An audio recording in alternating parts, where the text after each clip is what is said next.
Salut, désolée de déranger. Désolée si je fais un peu de bruit, mais j'ai essayé de prendre quelques notes. Et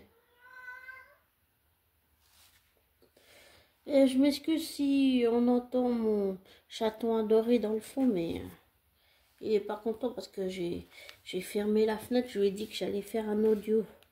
Alors, il est pas content.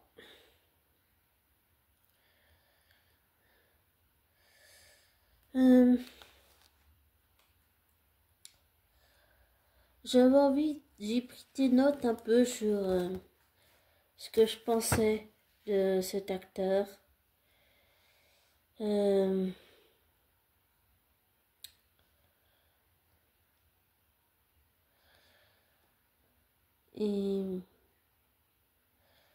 le relire tout à l'heure, ça n'a pas été facile.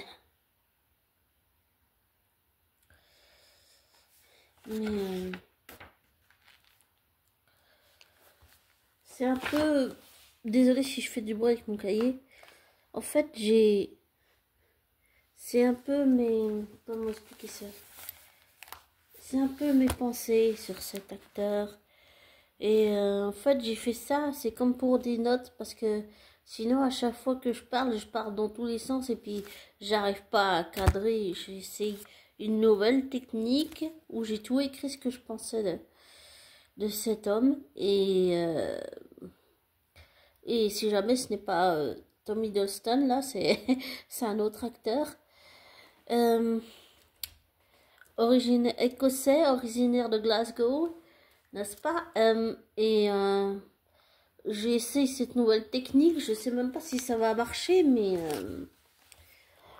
on va voir quand même. Je vais te partager un petit peu ce que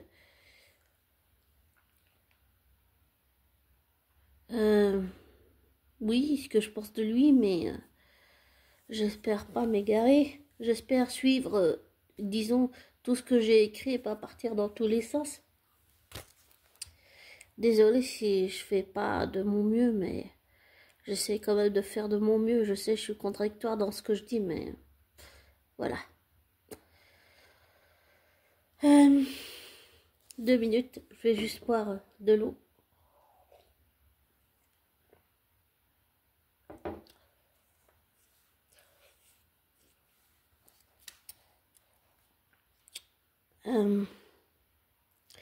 Robert Carlyle est quelqu'un, pour moi, qui a pris avec le temps de l'importance, alors qu'avant pas du tout. Parce que je l'ai découvert dans la série Once Upon a Time, mais j'ai appris à aimer le personnage de Rumpelstiltskin, la bête et le crocodile, malgré tous les trucs qu'il a fait affreux. J'ai adoré le personnage, et quand il est mort à la fin de la saison 7, quand il se sacrifie pour Killian, j'ai pleuré, j'arrivais pas à m'arrêter. Oh, c'était triste.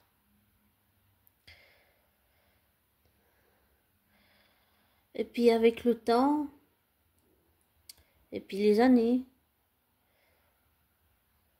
j'ai commencé à me détacher du personnage de Rumpelstiltskin, la bête et le crocodile. Puis j'ai commencé à écouter, j'écoutais déjà ses interviews avant, puis j'ai arrêté. Et puis là, en 2025, j'ai recommencé à écouter beaucoup d'interviews de Robert Carlyle. Et puis, ce qu'il y a, c'est que j'ai créé, pardon pour le bruit là, j'ai créé un personnage. J'ai écrit des fictions, donc j'ai créé un personnage fictif qui s'appelle Gary, c'est son nom d'adoption à mon personnage fictif. Et son vrai nom de naissance à mon personnage fictif, il s'appelle Sacha. C'est comme si on disait Gary Sacha, mais pour le moment, tous ses proches l'appellent Gary parce que c'est son nom d'adoption. Il a été adopté, mon personnage fictif. Et pour construire ce personnage, j'écoute beaucoup d'interviews de Robert Carlyle, où il laisse échapper des confidences, des choses comme ça, pour construire le personnage de Gary Sacha, vraiment m'appuyer sur les choses personnelles que Robert Carlyle aime, et non par exemple un personnage fictif sur lequel il joue que le personnage fictif aime. Plutôt, je m'appuie plutôt sur ce que Robert Carlyle aime ou qui laisse échapper comme confidence. C'est toujours très intéressant, c'est touchant aussi. Et l'audio le plus intime que j'ai écouté, mais que j'ai pas compris, mais que je vais écouter, mais que ça va être difficile, c'est ça s'appelle Roger Me, Robert Carlyle, Johnny Walker, et puis en fait c'est il marche avec ce Johnny Walker, c'est une interview audio on va dire, ça date de 2012 donc c'est vieux hein, et puis en fait on peut mettre les sous-titres en français tout ça. Alors j'ai fait ça, j'ai écouté mais je suis pas allée jusqu'au bout parce que j'ai senti que ce serait difficile émotionnellement, parce que le truc c'est que Robert Carlyle, ce qu'il a dit, c'est que il a été abandonné quand sa mère l'a laissé tout seul avec son père quand il avait 3 ans, pas 4 ans comme je pensais, mais 3 ans, et que ça a été un énorme traumatique, un énorme trauma pour lui, et vraiment énorme, et pour tous les gens qui vivent dans le monde, ça c'est vraiment énorme, c'est vraiment traumatique. Je souhaite à personne de vivre ça. J'allais dire même pas à ma pire ennemie ou mon pire ennemi. Personne ne mérite ça. Et puis donc, il parlait. C'est quelqu'un qui a, de ce que j'ai capté, c'est quelqu'un qui n'aime pas s'étaler dans la presse, people, tous ces trucs qu'on voit, où on voit la vie de certaines célébrités ou personnes connues étalées partout. Lui, il n'aime pas du tout ça. J'ai aussi appris en regardant une petite, on va dire une interview un peu short, mais courte, en fait, où il dit que les jeunes sont d'une autre génération et qu'il n'aime pas, il déteste le fait que les gens soient tout le temps collés à leur portable. Et je pense que quelque part, Robert a raison. Oui, c'est vrai, les jeunes, on est tous, moi même à 34 ans, là, on est tous avec nos portables, on est le nez collé dessus, on n'arrive même pas à se décoller de ça. Et c'est vrai qu'il a raison, disons qu'il n'aime pas ça, c'est vrai que pour parler, c'est pas vraiment super, donc c'est pas idéal. Il a raison. Mais c'était intéressant, ouais, c'était intéressant. Mais donc, je m'appuie surtout des choses comme ça pour construire le personnage de Gary Sacha. Je m'appuie sur des choses que Robert aime ou n'aime pas, voilà. Et j'ai conscience le fait que j'étais abandonnée quand j'avais les 14 mois et lui quand il avait 3 ans, on a vécu l'expérience mais différemment en fait. Lui c'était un enfant, moi j'étais un bébé, mais je sais que les cellules du corps, les mémoires cellulaires se souviennent. Et 2 minutes. Et désolée, je suis un peu troublée. Et donc, c'était intéressant d'écouter cette petite interview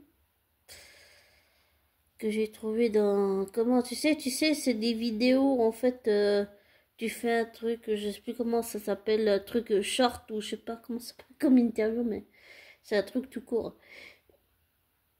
Et j'ai compris que je faisais un lien parasocial par rapport à Tom Hiddleston et à Robert Carlyle avec ce que j'ai vécu, oui. Et pendant le temps, je me suis identifiée à eux deux, mais avec le temps, je me suis détachée de ça, on va dire. Enfin, on va dire oui, vraiment. Mais j'ai pris conscience et j'ai conscience que c'est pas parce que je fais un lien parasocial entre Tom Hiddleston et ses souffrances et les miennes et son personnage de Loki, en n'associant pas les deux bien sûr, c'est important. Et c'est pas parce que je fais un lien parasocial entre l'abandon que j'ai vécu et en étant bébé et l'abandon que Robert Carlyle a vécu que je connais Tom Hiddleston et que je connais Robert Carlyle. Parce que souvent, après, c'est que ça n'engage que moi, si jamais, à l'avance. Mais souvent, quand on fait un lien parasocial avec une célébrité, j'aime pas dire ça, mais avec une célébrité ou bien quelqu'un de connu, c'est plus simple, avec quelqu'un de connu, eh bien, on s'imagine qu'on connaît la personne connue, qu'on la connaît hors caméra, quoi. Mais j'ai pris conscience que non, en fait, non. Je ne connais pas le vrai Tom Hiddleston, je ne connais pas le vrai Robert hors caméra. Non, en vrai, je ne connais aucun des deux, en fait. Ouais, aucun. Et j'ai vraiment envie de les rencontrer, ça oui. Mais c'est assez difficile, on va dire, de se détacher du lien parasocial. J'ai dû faire un gros travail pour ça. Et donc, j'ai commencé après Once Upon a Time et de nouveau en 2025 à, comme je peux, il y a pas, il a fait plein de films, plein de séries télé, tout ça. En fait, j'ai été piochée dans la liste sur Wikipédia parce que là il y a tous les films, il y a les séries, il y a tous les trucs. Et ben en fait j'ai fait une liste de tous les films, de toutes les séries qui m'intéressent spécifiquement, qui m'intéressent vraiment, pour lesquels j'ai un intérêt spécifique. Et en fonction de ça, je vais m'appuyer sur ce que choisit Robert. Lui, c'est quelqu'un qui a... Il parle souvent du masque. C'est-à-dire, quand il jouait Rampal, c'était comme s'il mettait un masque. Et il disait ça. Et... Et aussi, il s'est appuyé beaucoup sur, je crois, un de ses fils qui imitait, je sais plus qui. Et puis, c'est comme ça qu'il a créé le personnage de Rampal. Et c'était vraiment intéressant. Et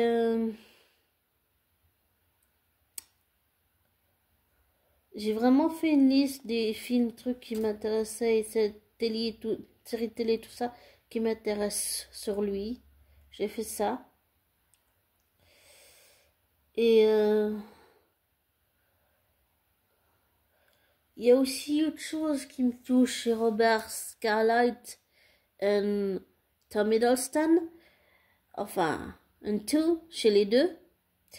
Sincèrement, bah, tous les deux, ils me marquent par leur sincérité et toutes les souffrances qu'ils ont durées, qu'elles soient psychiques, qu'elles soient émotionnelles, qu'elles soient physiques, qu'elles soient mentales, qu'elles soient affectives et tout.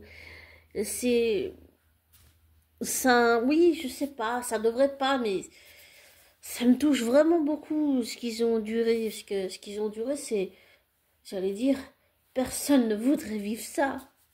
Avoir ton père qui te coupe les vifs du jour au lendemain, où tu dois trouver un travail et puis qui te dit démerde-toi, c'est traumatisant ça aussi. Et puis avoir, j'ai découvert pour Tommy Destin aussi que je sais plus dans quelle école en Angleterre, il y a d'autres jeunes qui se moquaient de lui. Donc tout ça, c'est traumatisant. Et, euh, et pour Robert, oh pardon, et pour Robert Carlyle, c'est la même chose. C'est c'est vraiment touchant, je trouve. c'est vraiment très intéressant. Et vraiment, j'ai vraiment envie de rencontrer Robert Carlyle et Tom Hiddleston. Et oui, vraiment, sincèrement. Et comment dire ça? Euh, pour revenir et rester sur ce que je veux dire, Robert, c'est... Oui, c'est... Je sais pas, c'est... Je sais pas. C'est quelqu'un qui a beaucoup de talent, comme Tom Hiddleston. Tous les deux, ils ont chacun du talent. On dit souvent que les artistes sont, les chanteuses sont des artistes, mais je pense qu'à leur manière, chacun, tous les deux, Robert et Tom, ils sont des artistes, oui, ils font de l'art. Et je m'aperçois en les écoutant que le métier de comédien, actrice, comédien, acteur, c'est quelque chose qui peut être par moments très difficile émotionnellement. Par exemple, tu peux jouer dans un film ou comme ça, et jouer quelque chose, un événement ou comme ça, qui te rappelle quelque chose de ton propre passé privé et personnel. Donc, je ne peux pas me mettre à leur place, mais je pense quand même que ça doit pas être facile émotionnellement sur le plan, je parle surtout sur le plan mental, émotionnel, psychologique, j'allais dire même comportemental, ou quand on devient nerveux et tout, ça doit pas être facile, non, ça doit pas être facile du tout même, ça doit même être dur, très difficile. Et tout ça parce que, comment dire, en fait, j'explique tout ça parce que mon personnage fictif de Sacha, eh bien, pour le construire, je m'appuie, comme j'ai dit avant depuis le début, euh, sur, euh, sur Robert Carlyle. Et j'allais dire pas sur le masque ou quoi, mais sur le Robert Carlyle, voilà. J'allais dire sur le vrai Robert, même si je ne le connais pas hors caméra, ben, parce que c'était une interview audio de Robert Carlyle avec Johnny Walker, and, et c'était très, l'audio, il est très personnel, il parle de son père, il parle de son grand-père, il parle de sa mère, il parle de ses enfants, et il a dit que c'était en 2012, hein, et il a dit qu'il faisait cette interview, enfin, pour moi c'est un audio, hein, mais on va dire cette interview audio, il a dit qu'il l'a fait pour lui, mais surtout il l'a fait pour ses enfants, pour qu'ils sachent d'où il vient, et que c'est pas vraiment quelque chose qu'il a l'habitude de faire, hein. Et j'ai senti que il aime pas s'étaler, toutes ces choses-là. C'est quelqu'un qui est très discret, hein. Et je respecte vraiment ça. Et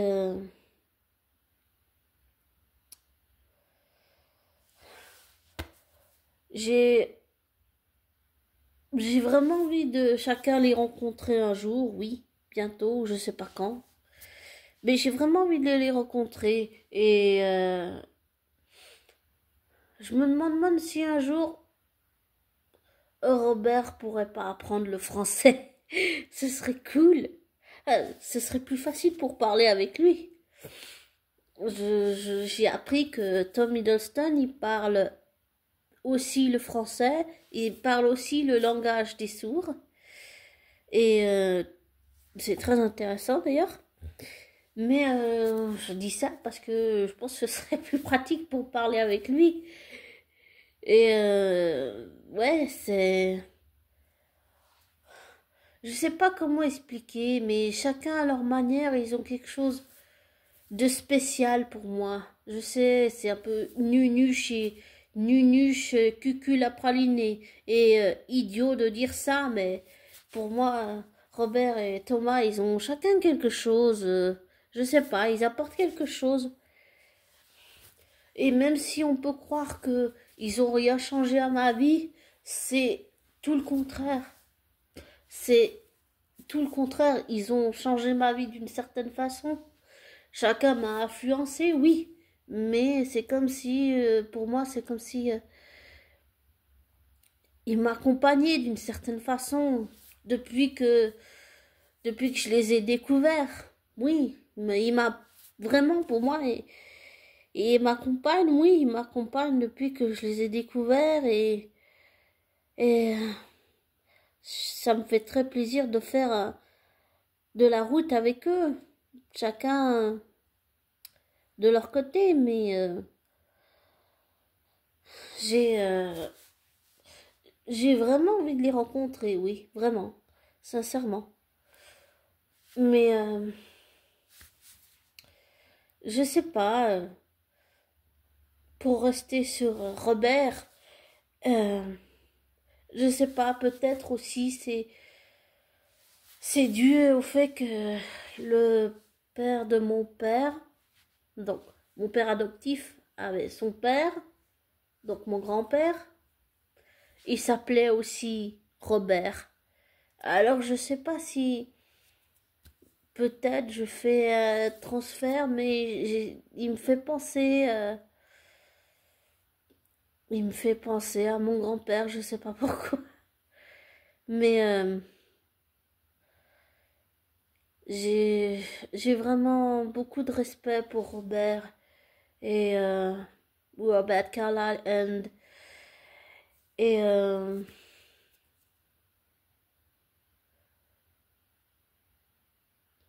c'est je sais pas, c'est c'est vraiment quelqu'un qui m'a marqué ou qui me marque encore, je dirais, et qui a pris comme Tom Hiddleston à sa façon beaucoup d'importance et je pensais pas que d'une certaine façon ils allaient me marquer. Je pensais pas du tout. Mais ils ont chacun une façon de jouer qui me plaît vraiment, vraiment beaucoup. Et je sais pas, ils ont quelque chose de touchant avec leur parcours et puis toutes les souffrances personnelles et intimes qu'ils ont endurées avant d'arriver là où ils sont avec les rôles dans lesquels le grand public international et mondial les connaît. Je sais pas, c'est touchant, je sais pas, c'est un gros coup de cœur, j'ai envie de dire. Oui, Tommy Hiddleston, mais Robert Carlyle, c'est vraiment un coup de cœur. Vraiment, vraiment un gros coup de cœur. Je sais pas. Je sais même pas comment expliquer. Mais,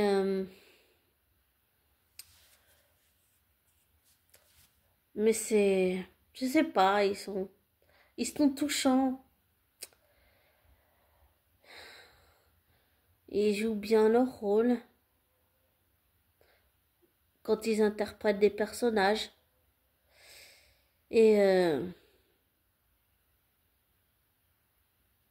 c'est comme si j'avais reçu deux flèches en plein cœur. Ils touchent en plein cœur, voilà. Je sais pas. Je sais pas quoi dire autre chose, mais voilà. Et comme toujours, euh, cher abonné, n'oublie pas, ne te laisse pas influencer par moi. Fais tes recherches, tes vérifications. Ne te laisse pas influencer par moi. Ne prends pas pour argent comptant ce que je te dis. Fais tes recherches, tes vérifications et tire tes propres conclusions. Désabonne-toi de ma chaîne, voilà. Et je te souhaite une belle fin de semaine et bientôt un beau début de week-end et prends soin de toi. Ciao.